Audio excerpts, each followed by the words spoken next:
Everyone in the office believed Leo was successful, because people often judge wealth by what the eyes can see rather than what the foundation can hold. He walked in wearing sharp suits, carried the newest phone, drove a polished car, and spoke with confident energy that made others assume he had already won life. But beneath the clean image and polished lifestyle lived a truth Leo never shared with anyone. He looked rich, but he had no wealth. Every morning, he woke up proud of his image yet uneasy in his chest, because his lifestyle stood on a floor thinner than glass. He checked his reflection more often than his bank account, because facing numbers felt scarier than facing mirrors. At work, people admired him, asked for advice, and imagined he had everything figured out. Leo smiled and played the role well, but inside he felt like an actor hoping no one walked behind the stage. At the end of each month, his salary arrived and disappeared faster than it came. Luxury rent, car payments, designer clothes, dining out, weekend trips, all swallowing income in exchange for appearance. He told himself this was the reward for hard work, the proof that he had made it. Yet every night, when silence returned, he wondered why someone who looked rich felt constantly afraid of losing everything. One evening, his credit card declined at a restaurant in front of friends. He laughed it off, blamed a banking error, and paid with another card, pretending nothing happened. But embarrassment burned in his chest long after the dinner ended. That night he sat alone, opening all his financial apps, scrolling through balances that told a story no one else could see. Near zero savings, growing debt, no investments, no safety. He finally admitted something painful to himself. If his salary stopped, his life would collapse instantly. He wasn't rich. He was decorated. He was fragile. He was performing wealth, not living it. If you've ever felt pressure to look successful while fearing financial collapse inside, this story is for you. Because by the end, you'll understand how real wealth begins the moment you stop performing it. A week later, Leo attended a luxury business networking event, hoping to expand contacts and maintain his image. He stood near the bar adjusting his suit, scanning the room filled with expensive watches and louder egos. An older man beside him spoke with calm simplicity, not dressed flashy, but carrying quiet authority that didn't need decoration. They began talking, and Leo politely bragged about his work, his lifestyle, his ambitions, presenting the version of himself he thought the world wanted. The man listened patiently, smiling slightly, then asked a single question that cut through the performance. If your income stopped tomorrow, how long could you live the way you live today? Leo froze, trying to answer confidently, but truth pushed through his voice. A month, maybe less. The man nodded kindly, not mocking, not impressed, simply acknowledging reality. He introduced himself as a self-made investor who had built wealth slowly, quietly, without display. Then he said something Leo never forgot.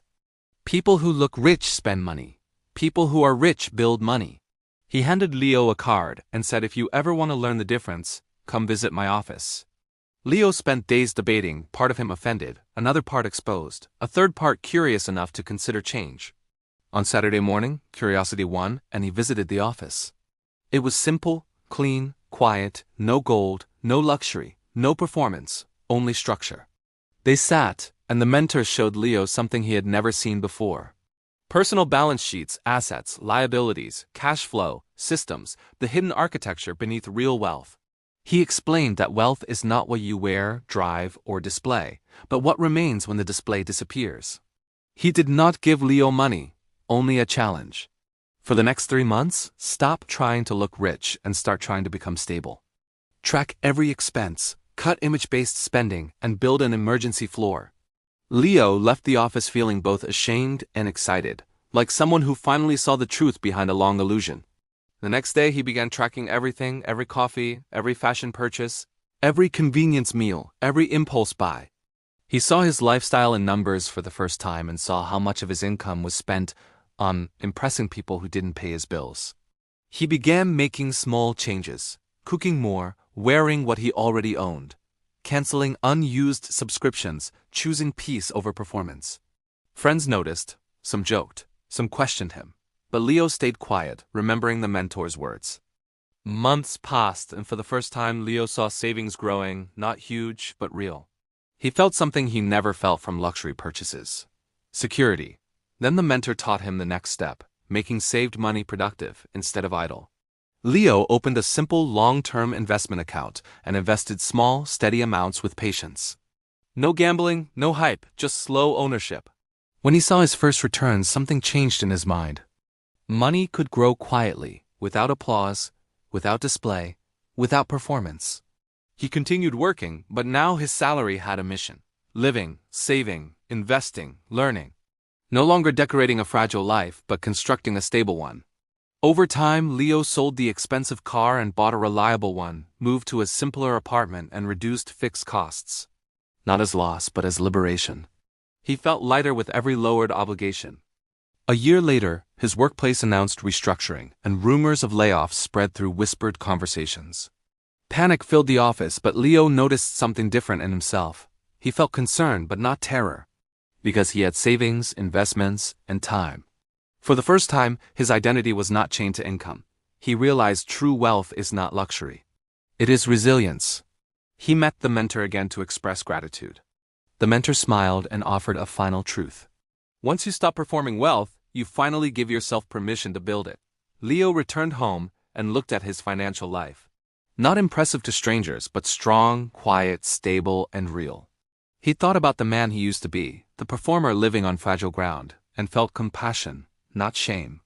Because most people are taught to look rich, but almost no one is taught to become wealthy. If you feel like Leo once did, remember this. Wealth is not appearance, it is structure, not display, but discipline. Not luxury, but longevity. The day Leo stopped trying to look rich was the day he finally started becoming wealthy. And that is where your own real wealth story can begin.